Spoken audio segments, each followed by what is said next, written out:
A brief introduction to the video I'm going to post here. It's about 20 some minutes long, but you actually only, unless you want the background to what it is that you see in the first 3 or 4 minutes, that's all you have to watch, unless you want to see my previous dissertation on Michael Tsarion. I really like this guy. I think he's really smart. He has done his work. He's researched. He's looked at stuff, and he's talking about right off the get. This was the last part I did in this video. It talks about conscience. He talks about conscience, and it's sort of in the guts of this this little dissertation that he gives called the deception, talking about the American Constitution, all that. Anyway, it's a preamble, so you don't have to watch the rest of it. I just elaborate on stuff, but I'm going to add this part that I came to later. I could spend hours and hours and disserting and thinking about it and talking and reflecting, but there was a point at which he just nailed it. He nailed it, and then he skips over it, and you'll see. You only have to watch the first 4 or 5 minutes. This is a great dissertation from this person. He's fabulous. I love this guy. He's really excellent. I'm going to do another snippet.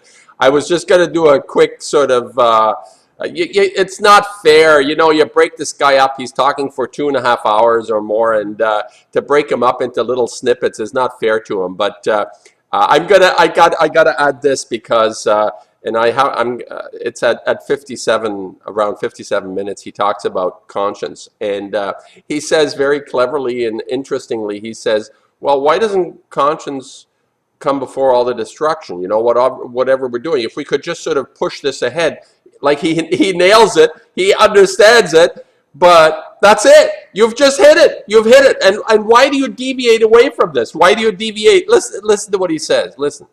Let's take one little small example. Why have a conscience and then have survival? And why does conscience only come after survival? Why does it not come the other way around? Why do men have to do the deeds that later on they feel sorry for and realize, oh, that was bad? Why could conscience not come before action? You see, so we have to, then you can go into those realms. You have to think about psychology. You have to think about philosophy. Why does... No, you don't. No. You hit it. You hit it. You hit it. This is, as he goes through this, he'll hit on this. He'll actually elaborate on this and get a lot closer to the point. But you don't have to have philosophies and elaborate thinking. And no, you're either a giver or a taker. You do the right thing or you do the wrong thing. It's not a question of, oh, then philosophically you got to figure out why people do this and that. Yeah, people do it because they're selfish. They want to gratify. People want to gratify themselves, and if they can do it for nothing, that's even better. It's like if you want to have a feeling of like you've accomplished something, and if you do it for nothing, it's like the idea of cheating, I guess, comes into it. If you can cheat and make $1 million and get away with it, well, why the hell not? People try it. Well, just because you ruined the lives of 10,000 or 50,000 or 100,000 or 1 million people, it doesn't matter. I just made a lot of money. It's good. It's like, it's called business. I don't mind. It doesn't matter. I'm going to displace the conscience. They all know they're doing the wrong thing. So you don't have to have an elaborate philosophy like Nietzsche or Kant or Hegel or Descartes or all the religious guys, Calvin. You don't need all that shit. It's there right at our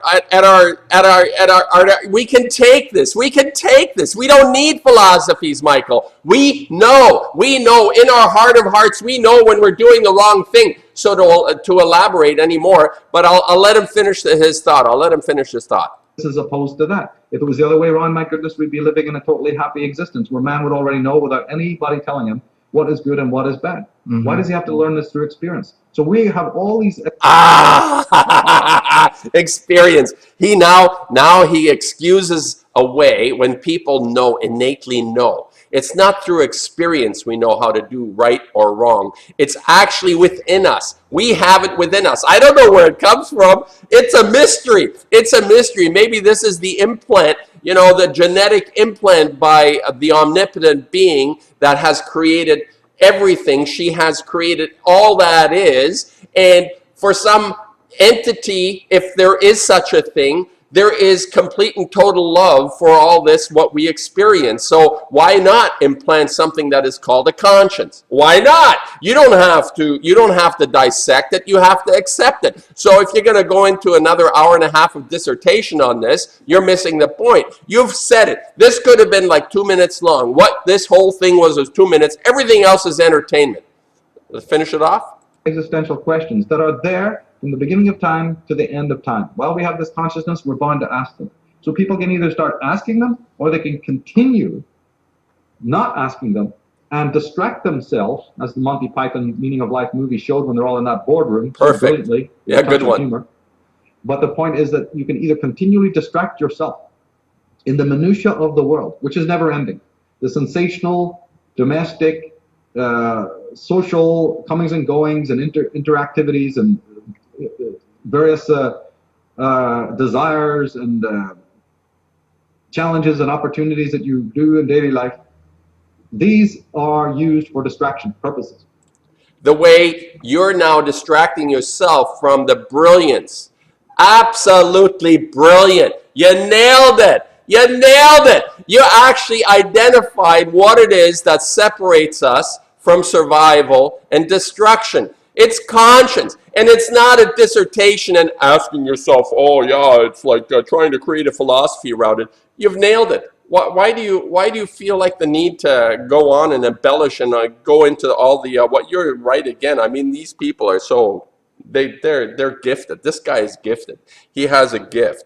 But you know what? The simplest thing goes whoop right over his head. He's actually articulated it in the guts of this dissertation. It's like at 57 minutes. He articulates the main thrust of everything that he's talking about, the subterfuge that he's exposing, the history of humanity. Yes, you can go into this. It's very entertaining, actually. But all that matters is the right now. And if we do the wrong thing now, we don't have any leg to stand on. Literally, we don't have a leg to stand on. So this guy is brilliant. I love this guy, but I could go on. I guess if I keep listening to it, I'll keep finding new points because he generates excitement within me in terms of his own ability to articulate what it is that we're facing. But you know what? He hits it and he bounces right off the wall. It's like that squash ball coming right off. He's like the squash ball coming off the wall, and oh, conscience. Yeah, the ball just hit the, oh, forget about it. It's, yeah, it's just another one of his facts. That's the problem. It's just another one of his facts, but it's not. It's the essence of us. It's the essence of us people. That's what I'm saying. Anyway.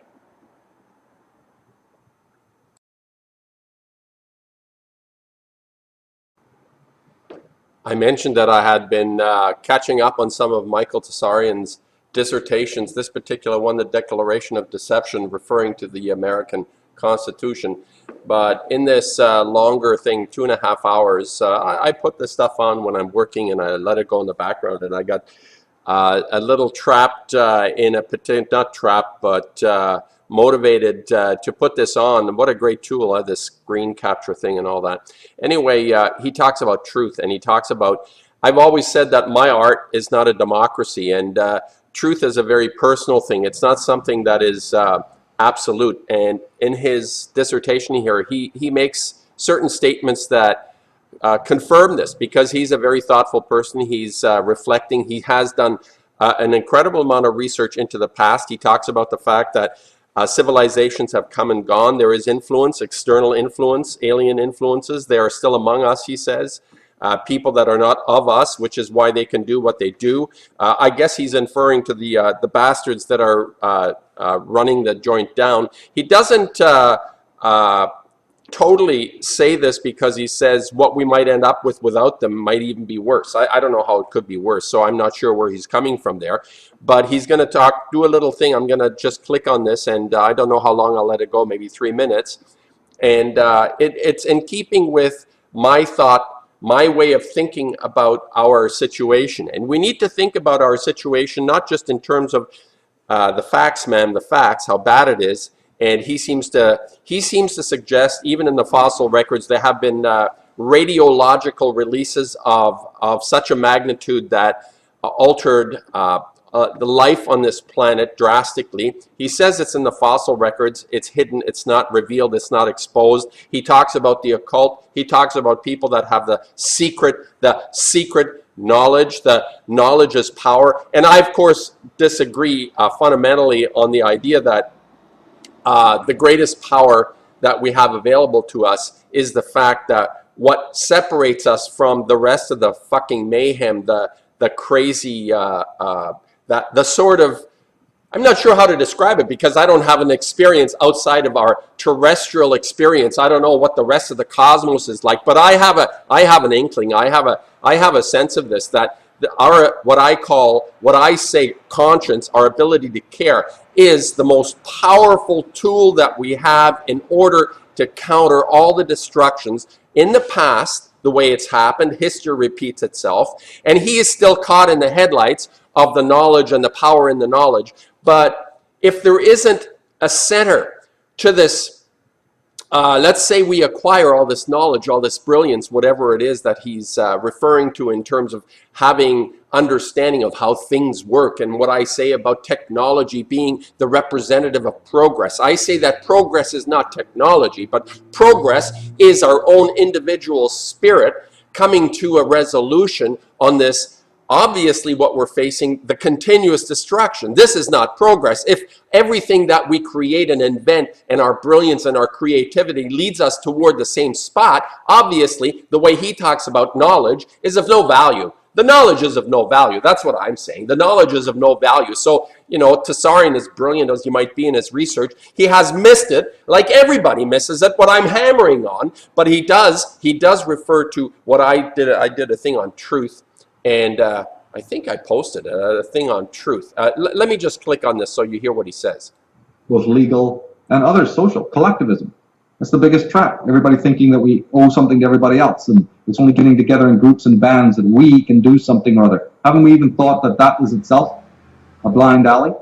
Now that is a manifestation of the erroneous concept, collectivism. He calls it collectivism. Yes, like I say, my art is not a democracy, but on an individual level, I have a path, I have a struggle I want to accomplish, and collectively, we are joined. We are not just like automatons running around doing our own thing. No, there is a collectivism that actually is meant to be, in the sense that we collectively raise our collective spirit into a level where we no longer repeat the patterns of destruction. So his thing, collectivism is wrong. Quite on the contrary. If you can make life better for someone else, that is a kind of collectivism, I suppose. If you keep doing that over and over and over again, you're going to have a society of people that care. And he says, oh yeah, it's never worked. Well, the reason it hasn't worked is because we haven't come to this notion that it's not just truth. Well, it is truth, but the truth is very personal. And he goes into this. Truth is a personal expression. It's not an absolute. It's something where I say we come to our calling. That is what we are capable, able to do, each individual person. He actually talks about this too, but always sees it in the context of this destruction. Well, how about seeing it outside of the destruction, outside the patterns that we are repeating over and over again, which is basically what I say, we have not invoked this inner part of us, this conscience. And he seems to fly over this. This is a person of conscience. I mean, he's a good person. You can tell this guy is a good person, but I like what he's saying, and he's informing me, he's giving me background, he's giving me information about stuff that I have not researched myself, and it fulfills, the Declaration of Independence, the deception, as he calls it, brilliant, and all the charlatans that were involved in this. These were all agents for the crown, that every single one of them, maybe not George Washington, he kind of stepped above it because he was on the ground sort of across the Potomac or the river and kicked the shit out of the Huns to make his point. But let's listen to his little dissertation on truth. Let's hear it. That's exactly playing right into the hands of these tyrants who themselves are of the hive thought, the hive mentality, you see. So we have to be very careful when we think about change. We know we want change, but we've got to be very lucid about what we want, why we want it, and the way to go about getting it, because we might even make things infinitely worse if we're not careful.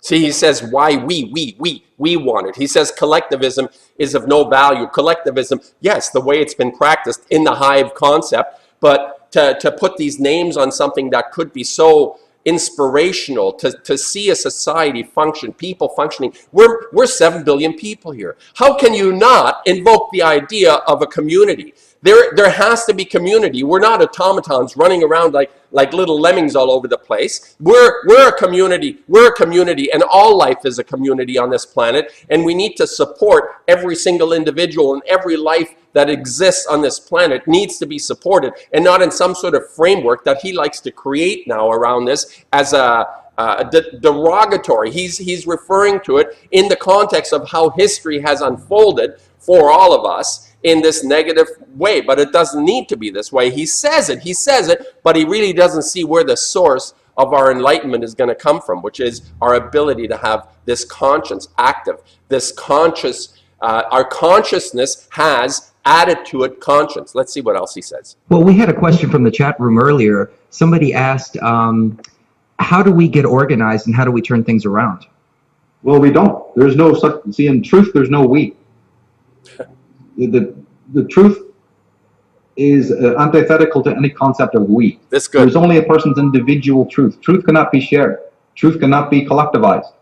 And that's where we're at. We have to become aware on a planet that what I'm talking about, that is the bottom line. We haven't got there yet. And okay, he's nebulous here. Okay, he says a great thing. Truth cannot be collectivized, yes. And he's talking from a mental perspective, the idea that A plus B equals C, truth, whatever he's referring to. But the truth that is very personal is this ability that I try to hammer on, and I talk about all the time, because it's becoming more clear for me every day. And I listen to these very intelligent, smart people who always miss it. They always miss it. So, you know, get off your horses. People, get off your horses that are still pronouncing the truth. It's a personal thing. He admits it. He says it. But collectively, this personal thing that we have within us, this truth, what I call a calling, it is not based on destruction, it's based on survival. This is why we're still here. We obviously have this fundamental instinct within all of us to survive. And we invoke our innate abilities. We're brilliant. We are brilliant creations. We are amazing. We have enormous abilities that we manifest in very destructive ways, but to turn this into an actual working program collectively is the intention. I'll just play this out a little more. I get like my screen captures I think 15 minutes, so I'll go a little bit more. Previous teachers who've tried to explain this, you know, nobody listened to them at all. We're so geared towards the collective, the group, and that is basically dependency and codependency. Oh, stop it, dependency. And teachers, okay, I like this guy, but you know, this is where they fall amok. Teachers have told us, yeah, nothing can be told to us. I can't tell you anything. What has to be invigorated, activated within us is something that nobody can tell us. You can see it by example. We can learn this by example, but nobody says, you're under the whip. Maybe the odd person can actually get totally inspired by words. I suppose, yeah, it could happen. But generally speaking, it'll never happen by anybody telling you anything, me or anyone else or this guy. And he keeps falling back now into this negativity around the collectivism, and he gives names to it. It sounds sort of like the Marxist. I'm not a Marxist. I'm not a collectivist. I'm not a socialist. Who cares what you call it? The point is, we're a community. We're a community, a life force. We are life. We are life. We are life itself, exhibiting life on this planet. And to actually put any meaning or label to this is so erroneous. I mean, you're gonna miss it. Like, he's missing this because he's got to drive this back. If he is of value to me, he's got to drive this home big time. The idea that the knowledge that he espouses, that he understands, is of no value unless it's rooted in this fundamental ability that I say we have this ability every day towards each other, towards other creatures, towards everything.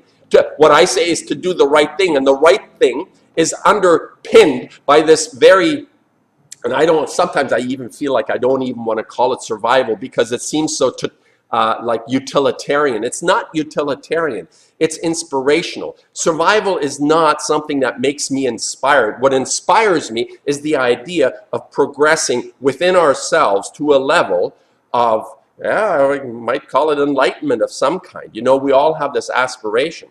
So I'm going to put a link of this underneath because it's very interesting. He exposes a lot of stuff. But again, I hope this makes sense, people. I cut it off a bit early. There was a little more. I can't help myself. I know it gets longer and people don't want to sit in front of the video screen for too long anyway. He talks about a process. He invokes martial arts. And the idea of martial arts in this is interesting for me because I'm going to run this for about 2 minutes now. And you can, I won't interrupt what he's saying. I'll just make another little comment at the end. Let's hear what he has to say. We have to become aware on a planet that what I'm talking about, that is the bottom line. We haven't got there yet. And previous teachers who've tried to explain this, you know, nobody listened to them at all. We're so geared towards the collective, the group, and that is basically dependency and codependency. It's not standing on your own. It's leaning up against somebody else who's likewise leaning against you. And therefore, there's no sovereignty. I said this in the last chapter of the Atlantis book. I gave my solutions there. And I used the metaphor of martial arts.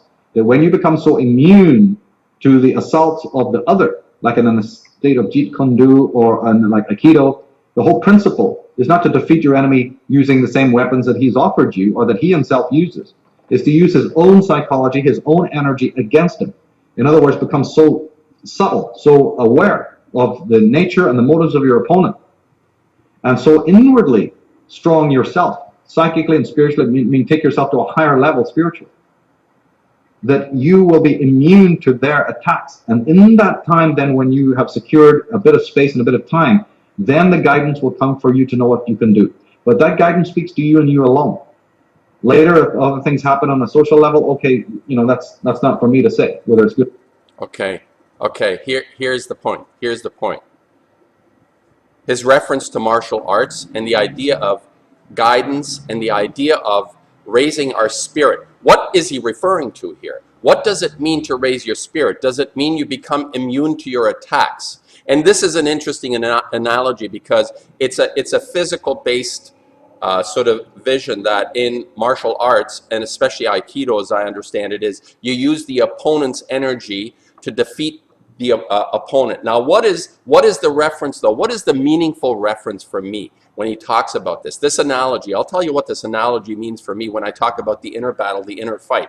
We're going to be confronted with physical, what is that, like, we get pummeled, we get overpowered physically by people all the time. This is something that somebody will always have a bigger knife, a bigger gun, a bigger this. The physical world out there is a monumental threat. And the reason the physical world is such a threat to us in terms of our fellow human beings, that somebody thinks I can kick the shit out of somebody and be top dog on the hill. He's still referring to all of this from the top dog on the hill business. But our spirituality is not linked to Aikido or Jiu-Jitsu or the martial arts. Our spirituality is linked to an inner battle that we attempt in our lifetime to overcome, where our selfishness becomes subservient to our caring.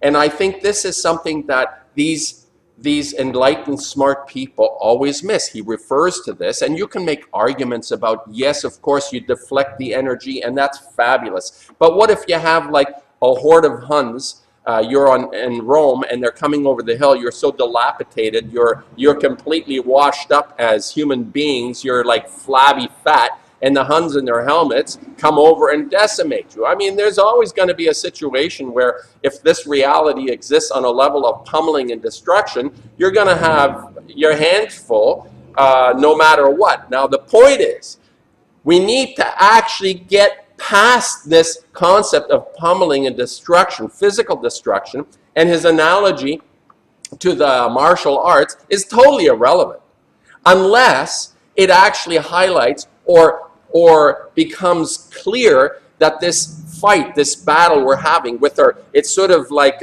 Jacob and the angel in the Bible. This is a much better analogy for me, where Jacob is like Esau is on the other side of the river, and he has to establish himself as Israel and all this thing, meaning he has to establish himself as the entity that he is capable of being, this calling. He becomes, no, was it Jacob or Isaac? Yeah, Jacob. And he becomes Israel. Yeah, he becomes Israel, and he lives his calling. He fights the angel. The angel is that inner part in himself that is actually motivating him to reach a spiritual level. And the spiritual level, and this is what I say, the highest calling that all of us have is to actually overcome or win this inner battle that is raging, that has been raging for 6,000 years of recorded history, to actually, do we continue the selfish behavior, or do we actually transition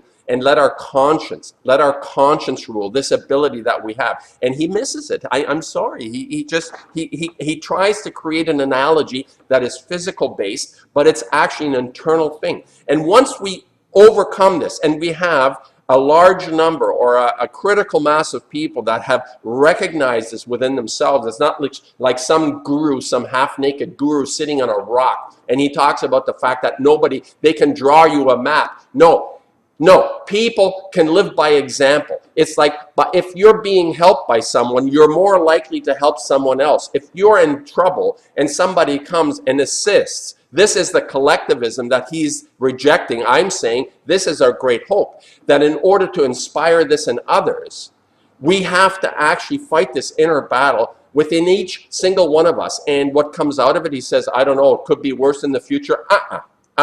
It's not going to be worse. It's going to be such an enlightened period. If humanity embraces this fact in some form, whichever way this is going to manifest. Do we have cars? Do we have free energy? Do we have like levitation? Do we travel the cosmos because we've actually overcome this part in us? I don't know how it's going to manifest, but it'll be better. I guarantee it'll be better. It's not going to be like, oh, maybe some top dog fucker is going to come around and try to pummel us again. They won't have a chance. We don't need Aikido. They won't have a chance because humanity would just laugh him out of the room.